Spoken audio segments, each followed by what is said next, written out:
Avec Romain Chauvet, journaliste à Larissa, en Grèce, où on le retrouve en direct. Romain Chauvet, bonjour et merci d'être avec nous. Oui, bonjour Michel. Alors, la violence de la collision frontale entre ces deux trains a littéralement pulvérisé les locomotives et les wagons de tête, là.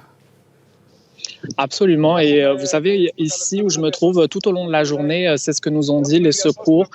Tellement cet impact a été violent, c'était parfois même difficile de voir et d'identifier des corps imaginés. Donc oui, vous l'avez dit, cette collision qui est survenue la nuit dernière entre un train de marchandises et un train avec plus de 350 passagers à bord. Donc ils se trouvaient, semble-t-il, pendant plusieurs kilomètres sur la même voie. Alors évidemment, il y a beaucoup de questions qui demeurent toujours aujourd'hui sans réponse. Que s'est-il passé? Est-ce que les normes de sécurité ont été respectées? On ne le sait pas pour l'instant. Mais je peux vous dire que vraiment l'émotion est très forte ce soir encore ici en Grèce. Et il y a d'ailleurs toujours ces opérations de secours. Vous le voyez peut-être ici derrière moi qui se poursuivent. La nuit est tombée, mais il y a vraiment tous les secours avec des lampes torches qui continuent d'entrer wagon après wagon pour tenter de retrouver encore des gens ici. C'est d'autant plus incompréhensible que, bon, il faut se placer dans le contexte où on est en Europe. Ici, en Amérique du Nord, les trains sont des moyens de transport moins populaires, mais en Europe, ça fait partie de la vie de tous les jours. Les gens utilisent régulièrement les trains et il y a beaucoup de trains qui circulent sur l'ensemble du territoire européen. Un accident comme celui-là, un, ça reste rare. Deux, la question que tout le monde se pose, c'est pourquoi aujourd'hui et comment?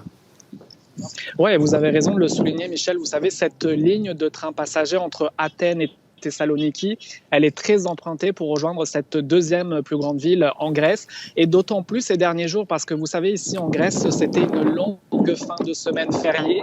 Il y avait des festivités du carnaval un peu partout en Grèce. C'était le début du carême lundi, c'était un jour férié ici.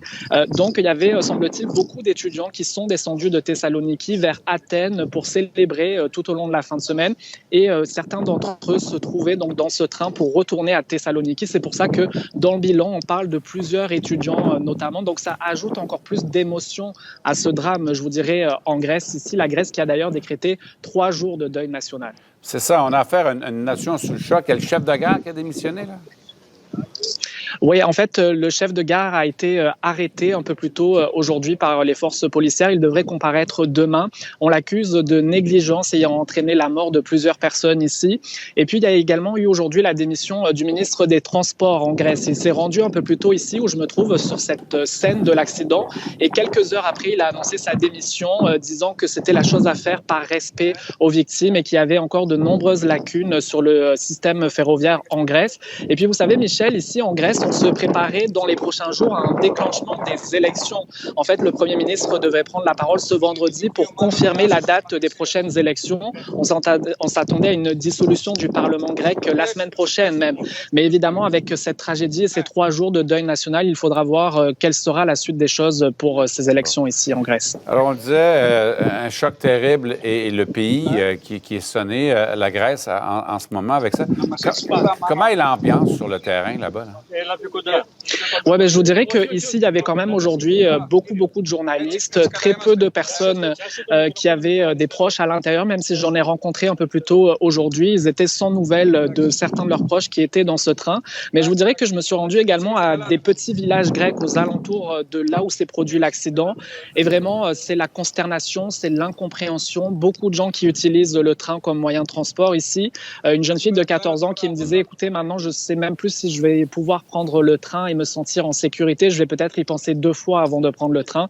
Alors, je vous dirais que c'est beaucoup la consternation, l'émotion et la colère qui dominent ce soir ici. Romain Chauvet, donc, qui est journaliste, à qui on parle en direct de Larissa en Grèce. Merci beaucoup, Romain. Je vous en prie, au revoir.